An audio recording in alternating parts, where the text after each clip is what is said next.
கர்த்தருடைய நாமம் மகிமைப்படுவதாக. இந்த புதிய நாளிலே உங்களை சந்திப்பதில் மிகுந்த மகிழ்ச்சி அடைகிறேன். இந்த நாளுடைய தியானத்துக்காக ஒரு வசனத்தை வாசிக்கலாம். சங்கீதங்களின் புத்தகம் 46வது சங்கீதம் 1வது வசனம். தேவன் நமக்கு அடைக்கலமும் பலனும் ஆபத்து காலத்தில் அனுகூலமான துணையுமானவர் என்று சங்கீதக்காரன் பாடுகிறதை பார்க்கிறோம். நம்முடைய தேவன் நமக்கு எல்லா காலத்திலும் நமக்கு அடைக்கலமாய், கேடகமாய், நமக்கு அனுகூலமான துணையுமாய் இருக்கிறார். அநேக நேரங்களே அநேக ஆபத்துகளை கண்டு, பிரச்சனைகளை கண்டு, போராட்டங்களை கண்டு, வியாதிகளை கண்டு நம்ம பயந்து விடுகிறோம். ஆனால் நமக்கு அடைக்கலமா இருக்கிற தேவன் நம்மோடு இருப்பதினால் நம்ம எதை குறித்தும் பயப்பட வேண்டிய அவசியம் இல்லை. ஆண்டவர் எதை கொண்டும் எப்படியும் நம்மை விடுவிக்க அவர் வல்லமையுள்ளவராக இருக்கிறார். ஒரு முறை 2 நாடுகளுக்கு இடையே மிகப்பெரிய யுத்தம் நடைபெற்று கொண்டிருந்தது. 2 நாட்டு படை வீரர்களும் மிக தீவிரமாக சண்டையிட்டு ஒருவரை ஒருவர் கொன்று வெற்றியடைய வேண்டும் என்ற அந்த தீவிரமான நோக்கத்தோடு போராடி கொண்டிருந்தார்கள். அநேகர் தங்களுடைய உயிரை காப்பாற்றுவதற்காக ஓடி ஒளிந்து கொண்டிருந்தார்கள். அப்படிப்பட்ட நேரத்தில் ஒரு குறிப்பிட்ட நாட்டை சேர்ந்த படை வீரன் அவன் தன்னுடைய உயிரை காப்பாற்றுவதற்காக ஒரு குகைக்குள்ளாக போய் ஒளிந்து கொண்டான்.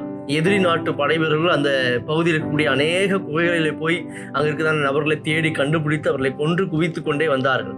ஆனால் இவன் போயிருந்ததான் அந்த குகைக்குள் உள்ளே போய் அங்கே உள்ளே உட்கார்ந்து தேவனை நோக்கி ஜெபம் பண்ணினான். ஆண்டவரே, தேவனே, நீரே எனக்கு அடைக்கலாம், நீரே எனக்கு பாதுகாப்பு, நீரே எனக்கு அனுகூலமான துணையுமா இருக்கிறீர் என்று நாங்கள் வாசிக்கிறோமே. இந்த நேரத்தில் என்னை காப்பாற்றும் ஆண்டவரே என்று சொல்லி தேவனை நோக்கி ஜெபம் பண்ணினான். அவன் ஜெபம் பண்ணி கொண்டிருக்கும் போதே திடீரென்று அந்த குகையிலிருந்து ஒரு பெரிய சிலந்தி பூச்சி வந்தது. அந்த குகையுடைய வாசலிலே வேகமாக தன்னுடைய கூட்டை கட்ட ஆரம்பித்தது. மிக விரைவாக வேகமாக கட்டி கொண்டே இருந்தது. அதற்குள்ளாக அந்த படை வீரர்கள், எதிரி நாட்டு படை வீரர்கள் அந்த இவனுடைய குகைக்கு அருகில் இருக்க குகைக்குள்ளாக வந்து அங்கே உள்ள யாராவது இருக்கிறார்களா என்று சொல்லி தேடிக்கொண்டே இருந்தார்கள். அப்படி தேடி கண்டுபிடித்தவர்கள் அங்கே கொன்று கொண்டே இருந்தார்கள்.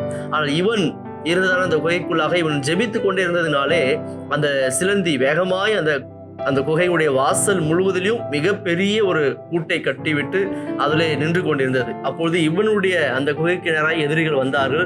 வந்து அதை உடைத்து உள்ளே போகலாம் என்று நினைக்கும் போது அந்த எதிரி நாட்டு படையுடைய தலைவன் சொன்னான், அந்த குகைக்குள் போகாதே, அங்கே அந்த குகையுடைய வாசலில் இவ்வளவு பெரிய சிலந்தி வலை இருக்கிறது, அப்படி இருந்தால் நிச்சயமாய் உள்ளே யாரும் சென்றிருக்க வாய்ப்பே இல்லை என்று சொல்லி அவன் அந்த படை வீரர்களை துரத்தி விட்டான். உடனே அவர்கள் அந்த குகைக்குள் செல்லாமல் திரும்பி வந்து விட்டனர். எனவே அந்த குகைக்குள் இருந்ததான அந்த படைவீரன் உயிருடன் பாதுகாக்கப்பட்டான் என்று ஒரு இடத்துல வாசிக்கிறோம்.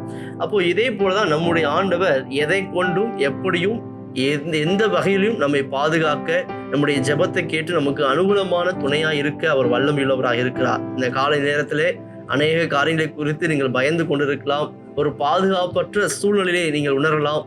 ஒருவேளை அநேக பிரச்சனைகள், போராட்டங்கள் அது வருமே என்று சொல்லி பயந்து கொண்டிருக்கலாம். இல்லை, பயப்படாதிருங்கள்.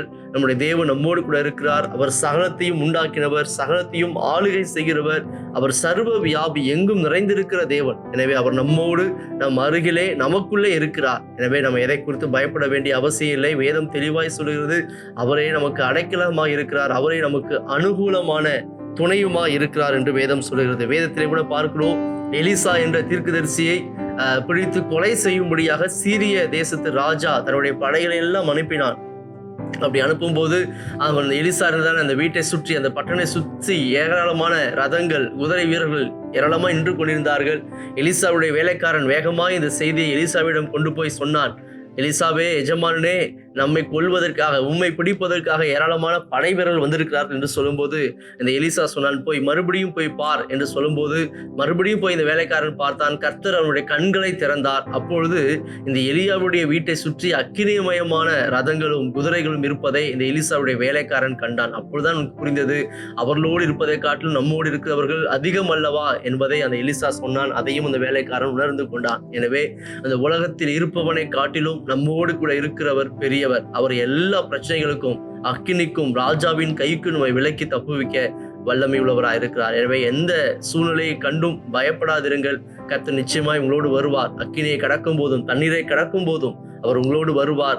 எல்லாவற்றுக்கும் உங்களை விலக்கி மீட்டு உங்களை ரட்சித்து உங்களை உயர்த்த அவர் போதுமானவராக இருக்கிறார். நம்ம எல்லாரும் கண்களை மூடி ஜெபம் பண்ணுவோம்.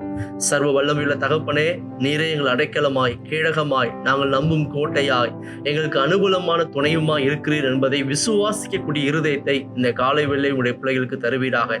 எந்த பிரச்சனைகளையும் போராட்டங்களை கண்டு பயப்படாமல் எல்லாவற்றிலும் ஜெயத்தை தருகிற தேவனாகிய நீர் எங்களோடு கூட இருக்கிறீர் என்ற அந்த விசுவாசம் பெருகட்டும். அந்த விசுவாசத்தில் நிலைத்திருந்து உலகத்தை ஜெயிக்க, போராட்டங்களை நம்முடைய சோதனைகளை ஜெயிக்க கர்த்தர் ஒவ்வொருவருக்கும் வேண்டிய கிருபைகளை தருவீராக. இந்த நாளிலே உம்முடைய பலத்தினால் நிரப்புங்க, அற்புதங்களை செய்யுங்க. இயேசுவின் நாமத்தில் ஜெபிக்கிறோம் நல்ல பிதா, ஆமென்.